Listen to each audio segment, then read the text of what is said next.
recovered from the Absol archives. Entry number 9. I live alone, no partner, no roommates, no family nearby, just me. And until last week, I didn't own a spare key.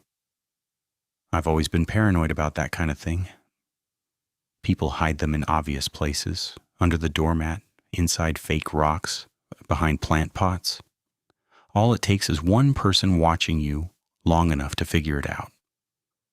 So I never made one, never needed to. Which is why last Monday I knew something was wrong. I woke up early for work, walked into the kitchen, and saw a key sitting on the counter, just one, plain silver, unfamiliar. It took me a second to realize what I was looking at. Then my stomach dropped. It was a front door key, my front door key. Same shape, same cut pattern, same manufacturer stamp. I picked it up, turned it over in my hand, and felt that horrible, creeping thought start forming in the back of my mind. I didn't make this. I checked the sink, the table, my pockets from the night before. Maybe I'd gone out and copied it without remembering. Maybe I was more tired than I thought, but no, there was no receipt, no memory, no reason for it to exist. I unlocked my front door with it. It worked perfectly. That should have been comforting. But it wasn't. Because if it worked, then someone else had made it. I threw it in the outside bin before leaving for work. Didn't want it in the house. Didn't want to think about it. The next morning it was back. Same spot. Kitchen counter. I didn't touch it this time, just stared at it. Trying to understand how something I'd physically thrown away was now inside my locked home. There were no signs of forced entry, no open windows, no disturbed locks. Nothing missing, nothing moved. Just the key. I left it there when I went to work. Told myself I'd deal with it later.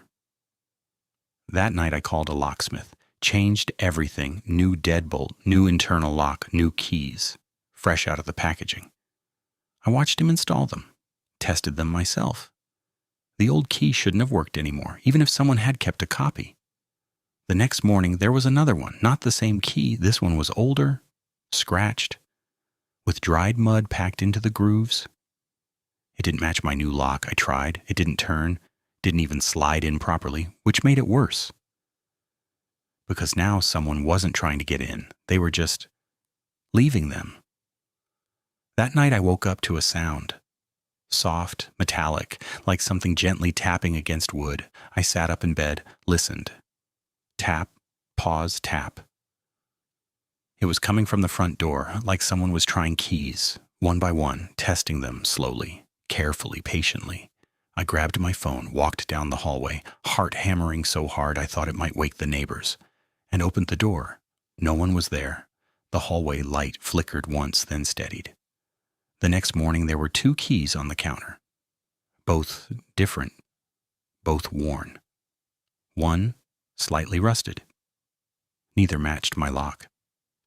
I installed a camera that afternoon, pointed directly at the front door, checked it 3 times before going to bed. The footage was normal until 3:11 a.m.